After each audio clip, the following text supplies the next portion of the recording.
You ever have somebody slap a notice right against your chest before you've even had a chance to set your keys down? Yeah, that happened to me. Patricia Nails' perfect perfume, sharp as vinegar, hit me with a violation letter before I could unlock my front gate. This dock comes down in 48 hours. Non-compliance means $500 a day. Her voice echoed down the cul-de-sac, smug enough to make your teeth hurt. Neighbors peeking from behind blinds, nobody daring to open a door, just hoping she'd get her fill and move on. And let me tell you, Patricia was the kind of woman who could weaponize a smile. I glanced down at the notice, then back at her, and just said, "You might want to double check where your authority ends." Maybe my tone cut a little sharper than I meant, because that practiced grin of hers wobbled just for a second. That's when I knew I'd drawn blood. If you've ever felt that rush standing up to a bully and watching them blink first, you know exactly what I'm talking about. But that wasn't even the start of it. See, my name's Daniel Mercer. I'm a licensed engineer.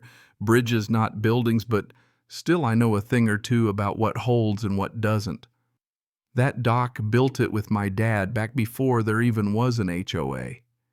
Every spring I'd oil the planks, and every time it felt like keeping a promise. My father was Navy. The dock was his peace after deployments, the only place he'd admit the war still rattled inside him. When cancer took him, I told my kids, "You won't lose the dock, not while I'm breathing." To Patricia, it was just mismatched wood spoiling her vision of the perfect shoreline. But for us, that was family, that was memory. Wildflowers scattered on Grandpa's birthday, my wife reading there on quiet afternoons. It wasn't just property, it was the last piece of him we had left. Patricia didn't care. She tapped her nails on the notice, probably wishing she could drive the point home with a hammer. Non-compliance will not be tolerated. Her voice got colder, like she thought volume could cover up a crack in her armor. I folded the letter slow, let her watch me put it in my pocket. Folks, every neighborhood's got a Patricia. Every family's got a moment where the line gets drawn. She believed fear could bend people. But fear only works when you've got something left to lose. She picked the wrong family, and she didn't even see what was coming. And as she strutted away, heels clacking like a gavel, I realized this fight was just getting started. She thought that piece of paper was the end. She had no idea it was just the first move in a game she wasn't ready to play. Fast-forward clubhouse meeting, harsh fluorescent lights buzzing overhead. Marcus Whitfield, HOA president, standing at the head of the table with his binder fanned open like he was Moses bringing the law. He loved these meetings. Every page was a name he could drag into the spotlight. Unapproved shutters, mailboxes, an inch too tall garden gnomes gone rogue. He'd call them out, savoring the nervous laughter, but nobody was really laughing. I stood in the back, arms folded, watching the circus. It wasn't about order, it was about humiliation. Last month, Marcus paraded landscapers through the tanner's yard over a too-tall hedge. The Smiths had to tear out their son's wheelchair ramp after fines started rolling in. Most people thought they were alone in it. But tonight, Marcus had me in his crosshairs. "Mr. Mercer and his illegal dock," he said, stretching my name like he was tasting something sour. "Fines begin tomorrow. $500 daily until he complies." He banged his folder on the table like a fake gavel. You could feel the relief in the room. It wasn't them for once. But I didn't flinch. That dock was where my dad sat after deployments taught me water wears down stone. I'd made a promise. Marcus wasn't just coming for wood. He was clawing at my family's word. Across the table, I caught Linda Rose, the treasurer, watching me. She'd always sided with Marcus, but tonight her pen hovered, jaw tight. I could tell she saw what was happening, even if she didn't have the words for it yet. "Save us some time and just remove the dock," Marcus said, flashing those perfect teeth. I kept my voice low. "You might want to check your authority before you start counting your fines." Just for a second, his grin broke. The meeting dragged on, Marcus reading violations, but his rhythm was off every time he looked at me. Silence is heavier than anger. It leaves people wondering what you know that they don't.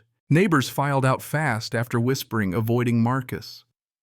As I passed Linda, her pen clattered, her eyes darted away, but that hesitation, she knew something new. That night I walked home by the water, listening to the slap of waves on the dock. My dad's voice echoed in my head, "Stand firm." Marcus thought this was another win. He couldn't see the cracks underneath police reports, filings. He'd ignored a treasurer whose silence was breaking. Fear's a weak foundation, but bullies forget that. A few days later, I spot Linda at the grocery store, frozen in front of the apples. She looked tired, blouse wrinkled, shoulders hunched. I almost passed without a word, but she saw me, eyes wide with guilt. "Evening, Linda." She nods, two quick hands shaking on her cart. "Clubhouse was lively last night," I joked. Her hands froze, veins popping under the skin. "Marcus likes order," she said, voice thin. "Order's fragile," I replied. "It breaks easy when the foundation's cracked." She swallowed hard. She wanted to speak, you could see it. But fear kept her quiet. That silence. It was the first crack in Marcus's wall. Somewhere in Linda's knowledge was what I needed.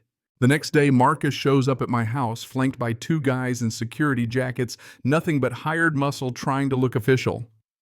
"Final notice. Dock removal in 24 hours or our enforcement team will take action."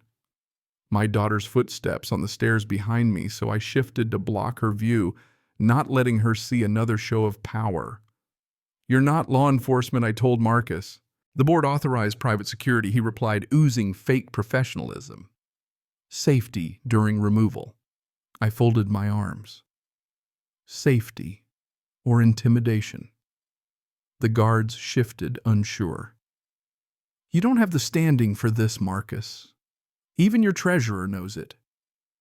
His jaw tightened. He shoved the notice into my chest and left heavy footsteps fading. Escalation. But all it did was make him look desperate. At the kitchen table, my wife Julia, who by the way is a federal judge, was already waiting with her files. "What did he want this time?" she asked, not looking up. 24 hours. She set her pen down, knuckles white. We both knew this wasn't about wood. It was about control. Through the window, I could see the dock glowing in the sunset, looking fragile but outlasting storm, stronger than Marcus ever would. I needed proof. The next morning, I hit the county office. Plat maps, permits, years of records stacked high.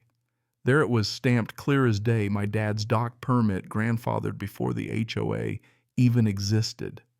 But then I found something bigger, a gap. The HOA charter had lapsed for months a few years back, during which Marcus signed contracts, issued fines, all of it paper-thin, lacking authority. Anything he'd done during that window was contestable. Driving home, folder heavy beside me, I realized I had more than defiance. I had proof. Marcus wasn't just cruel, he was illegitimate. The truth would shatter his grip once it hit daylight. That night, picking up my kids from school, my daughter asked, "Is he going to take the dock, Dad?" I knelt down. "Not while I'm here." The stakes weren't wood. The stakes were my kids, my promise, my father's legacy. Retreat was off the table. Julia flipped through the county filings, finding the renewal lapse. "Everything he did during that time falls apart," she whispered. Her eyes burned, not as a judge, but as a mother who'd been handcuffed on her porch for all the neighbors to see. "Then we end this," she said. "For the kids. They deserve better." I squeezed her hand. We weren't just fighting for a dock, but for every family living under the shadow of a clipboard. A few days later in the library, Linda slid into the chair across from me, clutching her purse like armor. "If Marcus knew I was talking to you," she whispered. She passed me a folded sheet, HOA expenditures, payments to the security firm signed off by Marcus during the lapse without board approval using reserve funds. Fraud, plain and simple. "There are more," she said. "Invoices, contracts. He told us it was routine maintenance. We never questioned it." "Now you are," I said. "And you're not alone." Her eyes welled up, but she nodded. "You have to use them. You have to end this." I promised I would. The next HOA meeting, I came early, documents, stacked nerves, steel. Marcus swaggered in, but for the first time his confidence looked thin. I stood up. "Tonight isn't about shutters or mailboxes.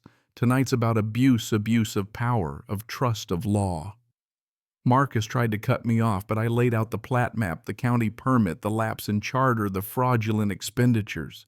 Linda rose from her seat, voice shaking but strong. He lied to us. He signed contracts with your money and no approval. I was afraid, but I'm not anymore. Neighbors found their voices, story after story spilling out. Fines for ramps, threats, gardens torn down. Someone shouted, "Resign." It caught on a wave of voices, and Marcus's grip broke in real time. His own board froze, refusing to meet his eyes. The vote was called, Marcus suspended pending review. He left, clutching his useless binder, sweat streaking his collar. That evening I stood on the dock, the same boards my father built, the same ones Patricia and Marcus tried to erase. Julia joined me, kids running barefoot down the path, laughter rising. We kept it, I told my daughter as she hugged me tight. Together. I hadn't beaten Marcus by shouting. I'd beaten him with law, with process, with the cracks in his own arrogance. Authority only lasts as long as people believe in it. Tonight nobody did. The lake was calm, the dock steady. Legacy survived, fear didn't, and that's how it should be. So let me ask, have you ever faced down someone who thought their clipboard made them king? What would you have done? Drop your stories in the comments. Tell me where you're watching from. And if you're tired of bullies hiding behind HOA rules, hit subscribe. Stand firm. Because sometimes all it takes is one family, one voice, and a little sunlight to end the reign of fear.